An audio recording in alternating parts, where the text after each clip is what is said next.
As you come up to 10, that is their God. That is 10. That is the hermaphrodite. But if you stop at 9 and you skip to 11, skipping God, then you are a Luciferian. Because 11 is the number of the magician. It's the one step above. Once you have accomplished the tree of life, you are now the magician. You are one above 10. But they're doing it by skipping God. That's the symbolism of 9/11.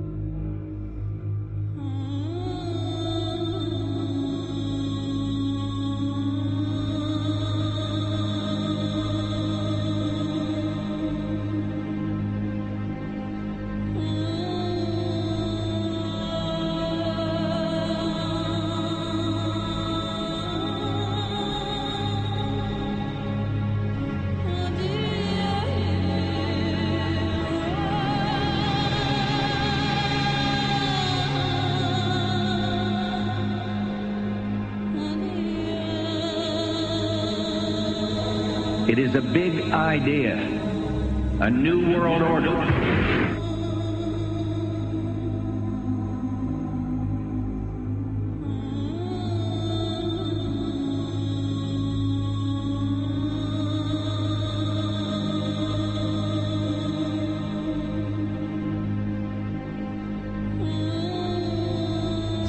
A lot of Simon. We were supposed to kill two birds with one stone.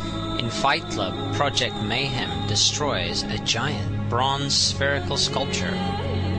This seems an obvious reference to the sphere at the World Trade Center complex. Trust me, everything's gonna be fine. In a pivotal scene reminiscent of 9/11, we see the destruction of skyscrapers and the change of a skyline. Second anniversary of the 9/11 attack on the World Trade Center, George Bush asked for an $87 billion increase in military spending.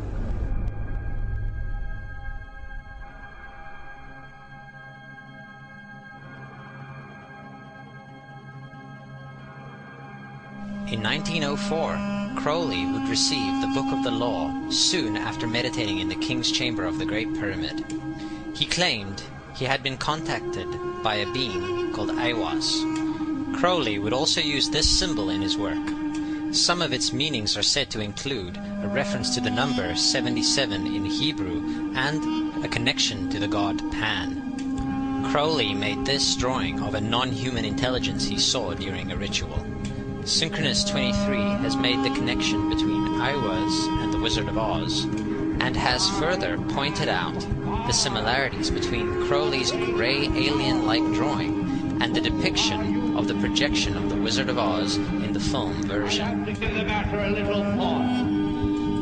The much overlooked theory has been put forward on the internet that when we are looking at George W. Bush, we are actually seeing Aleister Crowley's grandson. I have suggested that this video footage of George W. Bush reading The Pet Goat, coinciding with the start of the 9/11 mega ritual, is in fact a dedication of the 9/11 mega ritual to the great god Pan by Aleister Crowley's grandson.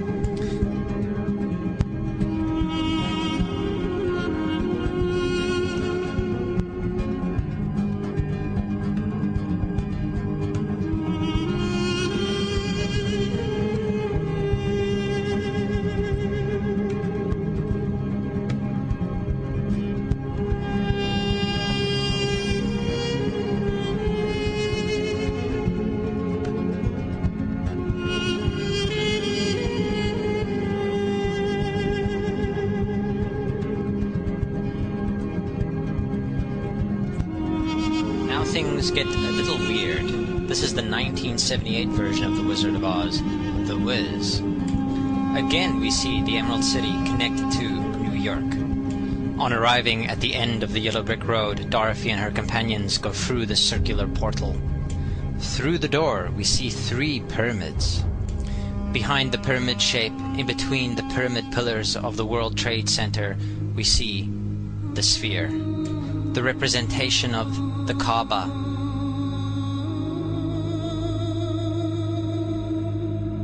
The inhabitants of Oz dance around the sphere in ritualistic fashion. Fashioned in giant letters over the dome of the sphere, we see the word Oz. Oz, symbols of Pan and Aiwas, seen smack at the heart where the new Aeon was ushered in, and and where the Stargate was opened.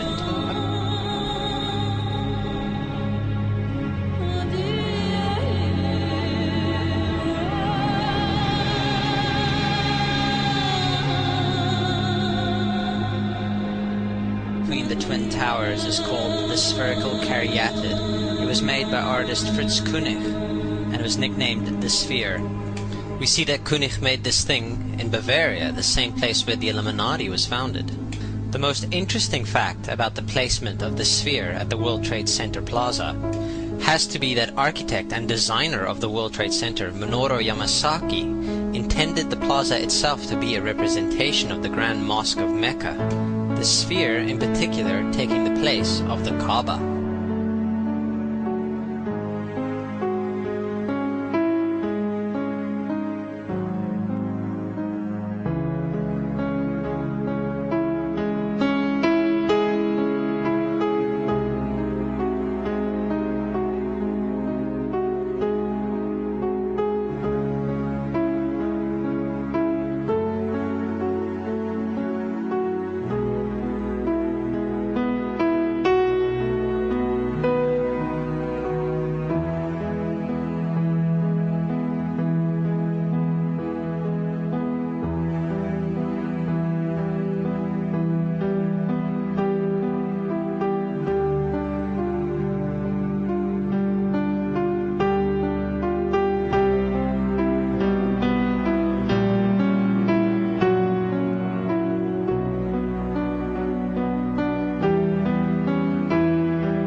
So, my friends, it's time you start placing your faith and your dedication to the one and only God, the everlasting creator of everything on earth and in the universe.